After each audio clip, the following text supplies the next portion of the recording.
কিন্তু একেবারে love marriage করে ফাঁসে গেছি মা, জীবনে কি পেলাম? হ্যাঁ রে বোন, পরে কপাল আমার পোলারে বিয়ে করাইয়া এখন নিজে এই পস্তাইতেছি। সেই সকাল এখনো চা পানি কিচ্ছু পাই নাই, ঘুমাইতেছে। মা উঠছেন আপনারা? হ্যাঁ হ্যাঁ, আমি তো সেই সকাল 7টার দিকে উঠছি। তুমি ঘরের বউ হইয়া তুমি কেন বেলা 10টা অব্দি ঘুমাইবা?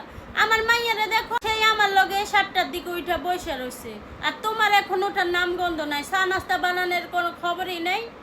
হ্যাঁ হ্যাঁ মা, আমি এটা খেয়াল করেছি। সিদ্ধি আপু তো খাওয়া দাওয়া শেষ করে রাত 11টার দিকে শুয়ে যায় আর সকাল 6টা-7টার দিকে উঠে যায়। কিন্তু মা, আপনারা যে খাওয়া দাওয়া করে ওই থালা বাসনগুলো নোংরা করে রেখে যান, এগুলো আমি ধুয়ে মুছে পরিষ্কার করে সবকিছু গোছাই গাছাই শুইতে শুতে বেজে যায় রাত 2টা থেকে 3টা। রাত 2টা-3টার দিকে ঘুমাই, আমি কিভাবে ভোরবেলায় উঠি? মা, আপনি যদি বলেন তাহলে আজকে থেকে সকাল সকাল আপনাদের সাথে খেয়ে আমি ঘুমাই যাব, তাহলে সিনথি আপুর মতো সকাল 6টা থেকে 7টায় উঠতে পারো না। এটা করবা কেন? তুমি বাড়ির বউ, তুমি বাড়ির সব কাম কাজ শেষ করে তো ঘুমাইবা। আচ্ছা মা, ঠিক আছে। চা খাইছেন আপনি মা? হ খাইছি। রান্দা বসে আমার মাইয়া, তোমার রান্দা বাড়াও কিচ্ছু হয় না, বুঝছো নি? তার হাতে রান্না খাইলে মনে হয় না বাসায় খাইছি, মনে হয় যে রেস্টুরেন্টে বইয়া খাইতেছি।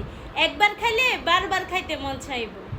মা, এই কথাগুলো শুধু আপনারা মুখে মুখে বলেন, আপনার ছেলেও কথায় কথায় বলে সিনথি আপুর রান্না নাকি অনেক মজা অনেক মজা, একবার খেলে বারবার খেতে মন চায়, একেবারে রেস্টুরেন্টের মতো। কিন্তু মা, আমি তো কখনো সিনথি আপুর রান্না খাইনি, আজকে আমার খুব ইচ্ছে করছে রেস্টুরেন্টের খাবার খেতে। মা প্লিজ, আপনি আজকে বলেন না সিনথি আপুকে রান্না করতে। ইয়েস এমিলি, দেখো সিনথিয়ার লাগে সম্বন্ধ হয়েছে, আমার অনেক পছন্দ হয়েছে। পোলা দেখতে শুনতে অনেক ভালো, দেখো অনেক সুন্দর লাগে। দেখো মাশাল্লাহ মাশাল্লাহ, ভালোই তো। আমাগো বংশে আবার এসব লাভ ম্যারেজ নাই, আমাদের বংশে সব হচ্ছে অ্যারেঞ্জ ম্যারেজ। পোলার ছবি মাইয়ারা দেখাইছি, মাইয়া দেখা বলছে ওকে। মা, এইটা আপনি একেবারে ঠিক কথা বলছেন মা, এইসব লাভ ম্যারেজ টাভ ম্যারেজ কিচ্ছু না মা। আজকে যদি আমি রিলেশন না করে বাবা মার পছন্দের বিয়ে করতাম, তাহলে মা কত ভালো শাশুড়ি পাইতাম মা, কত ভালো ননদ পাইতাম মা। কিন্তু একেবারে লাভ ম্যারেজ করে ফাঁসে গেছি মা, জীবনে কি পেলাম? আপনি একেবারে ঠিক করেছেন মা, এই ছেলের সাথে সিনথি আপুর বিয়ে দেন। বাবা মা কখনো মেয়েদের খারাপ চায়, এই ছেলে বেস্ট মা, সিনথি আপুর সাথে একেবারে ভালো মানাবে। কি আর বলবো, দুঃখের কথা।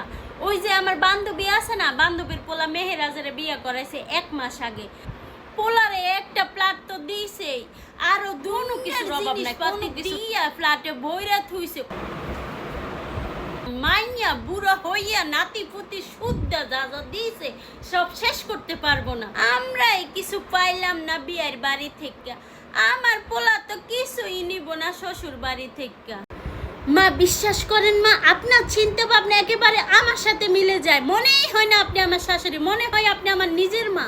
আপনার ছেলেকে আমি অনেকবার বলেছি, এই প্রত্যেকটা ছেলে তার শ্বশুর বাড়ি থেকে যৌতুক আনে, তুমি আনো না কেন? আমি আপনার ছেলেকে বারবার বলেছি মা। আপনার ছেলেকে আমি আরো বলি, আমার বাবা মা তো তোমাকে অনেক কিছু দিতে চায়, তুমি নাও না কেন? তুমি নাও। আমি আপনার ছেলেকে আপনার কথাও বলেছি, এই যে আমার শাশুড়ির কি বান্ধবী টান্ধব, এদের সবার ছেলে বিয়ে করে শ্বশুর বাড়ি থেকে যৌতুক নিয়ে শ্বশুর বাড়িতে থাকে, তুমি নাও না কেন? তুমি থাকো না কেন ঘর জামাই? তুমি অবশ্যই শ্বশুর বাড়ি থেকে যৌতুক নিবা, যৌতুক নিলে একটা স্ট্যাটাস মেনটেন থাকে না, তুমিও সবাইকে বলতে পারবে এই যে শ্বশুর বাড়ি থেকে কি কি যৌতুক নিছে, এসব বলে বেড়াইতে পারবা, তাই না? আপনার ছেলে শুনতে চায় না, বুঝছেন? এটাই সমস্যা, আপনি বুঝান।